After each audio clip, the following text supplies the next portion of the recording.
কারণ রহমানদাও এখানে একাডেমির একটা বিরাট ভূমিকা ছিল এবং বেসিক জিনিসটা রহমানদা ছিল। এবং আমরা সবাই মাথা গরমের লোক, সবাই জানে, কিন্তু রহমানদা মাথা ঠান্ডা, সবসময় বোঝাতো, আদর করতো, আলাদা করে রাখতো, আলাদা করে কথা বলতো। মানে ওই মানুষটাকে আমরা কোনোদিন ভুলবো না। এবং যারা রহমানদার কাছে প্র্যাকটিস করেছে তারাও আশা করি রহমানদাকে মনে রাখবে। আমি মাইকটা লাবুদাকে ছাড়ছি। অসংখ্য ধন্যবাদ পারভেজকে। আজকের যে দিনটা গুরুত্ব সেটা একটুখানি বলল। সত্যি কথা বলতে আমরা চরম আনন্দিত এবং গর্বিত। আজকের এই যে দিনটা, এটাই আমাদের পাওনা, আমরা আর কিছু চাই না, আমাদের এইটা পেলেই হয়, এটাই আমাদের সব কিছু। তাই এর জন্য সর্বপ্রথম আমি ধন্যবাদ জানাবো যে সম্রাট এবং ইউনুসের পরিবারকে, মা বাবা এবং সকলকেই। কারণ তারা যে জেনে বুঝেই সেনাবাহিনীর মতো একটা জায়গাতে তারা পৌঁছে দিয়েছে বা আমাদের কাছে দিয়েছে সেনাবাহিনী হওয়ার জন্য, দেশ সেবা করার জন্য। কারণ এটা সত্যিকারেই ভীষণ টাফের ব্যাপার, খুব চাপ।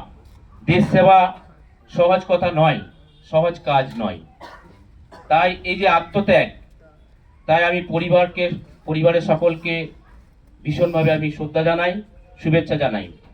তারপরে পরে আমার কম্বাইন্ড স্পোর্টস একাডেমির যে শিক্ষক সকলকে আমি শুভেচ্ছা জানাই বা ধন্যবাদ জানাই যে সম্রাট বা ইউনুসের মতো ছেলেদেরকে অক্লান্ত পরিশ্রম করে তাদেরকে সাফল্যের দিকে এগিয়ে নিয়ে যাচ্ছে। তারপরে পরে আমি ধন্যবাদ জানাই সম্রাট এবং ইউনুসের যে ফ্রেন্ড সার্কেল বা আমাদের একাডেমির যে স্টুডেন্টরা, যারা সকলেই ওদেরকে সাপোর্ট করেছে, উৎসাহ জাগিয়েছে এবং বন্ধুর মতো, ভাইয়ের মতো মিশে চলে থেকেছে তারা সব সময়।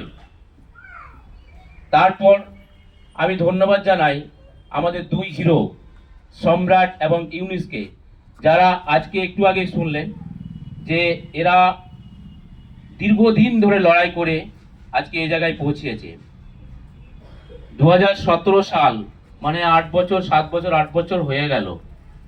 সম্রাট যে লেগেছিল এবং বারবার ফেল হওয়ার পরও, হয়তো ফেল কম করেছে, কিছু কারণবশত জন্য হয়তো বাদ গিয়েছে, মাঠে পাস করেছে, এক্সাম পাস করেছে, ডকুমেন্ট বা মেডিকেল এই ধরনগুলোতে বাদ গিয়েছে। ইউনুসও সেম, ওরা কিন্তু থেমে থাকেনি। মাঝখানে সম্রাট এবার ব্রেক হয়ে গেছিল, ভীষণভাবে ফ্রাস্ট্রেশনে ভুগছিল। ও আর বাড়ি থেকে বেরোতে চাইছিল না, যে আমি অন্য একটা ট্র্যাক খুঁজবো আর কি, এইটা বাদ দিতে চাইছিল। আমার সঙ্গে কন্ট্যাক্ট করেও আমি ওকে যথেষ্ট সাহস যোগাই যে তুই চলে আয়, তারপরে যা হয় হবে, দেখা যাবে।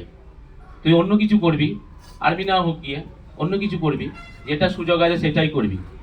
সেই যে আশা হলো ওর, সত্যি কথা সম্রাট সেই রকম ধরনের ছেলে বলেই সে নিজের জায়গাটা ঠিক তৈরি করে নিয়েছে।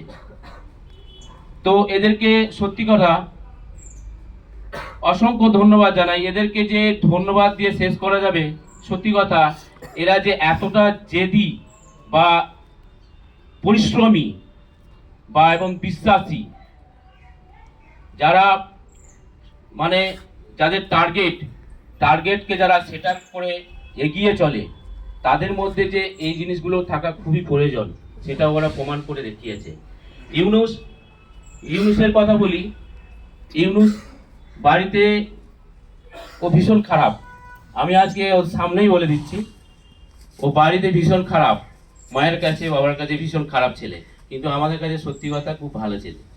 কারণ মায়ের এর জন্য বেশি গুরুত্ব আমি বলবো, মায়ের ভূমিকা চরম।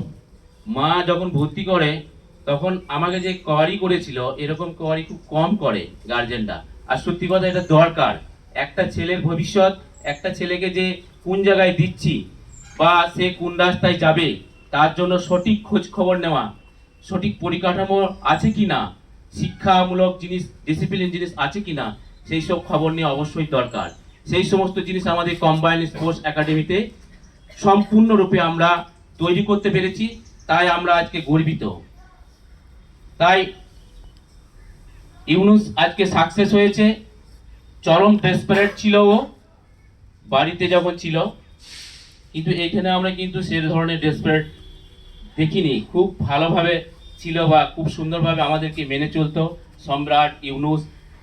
এইটাই চাই, মেনে চলা, মেনে থাকা, মেনে করা। আমরা যেগুলো বলবো, যে গাইডগুলো করব, সেইগুলো যদি কেউ মেনে মেনে থাকতে পারে, চলতে পারে, তাদের সাফল্য একদিন অবশ্যই আসবে, আমরা এটুকু গ্যারান্টি দিতে পারি। কারণ এখানে সমস্ত জিনিসটাই আমরা শেখানোর চেষ্টা করি। শুধু মাঠের রান, পড়াশুনো এটা নয়, তার পার্সোনাল লাইফ, দায়িত্ব নেওয়া, দায়িত্ববোধ হওয়া, ডিসিপ্লিন মেনটেন করা, এই সমস্ত জিনিসটা আমরা তুলে ধরার চেষ্টা করি। তাই আজকে ওর বাড়ির লোকজনরা এসছে, ভীষণ আনন্দিত। মা তো কেঁদেই ফেললো দেখলাম আনন্দে। তাই আজকে আমরা পরিবারের কাছ থেকে দু এক কথা শুনবো।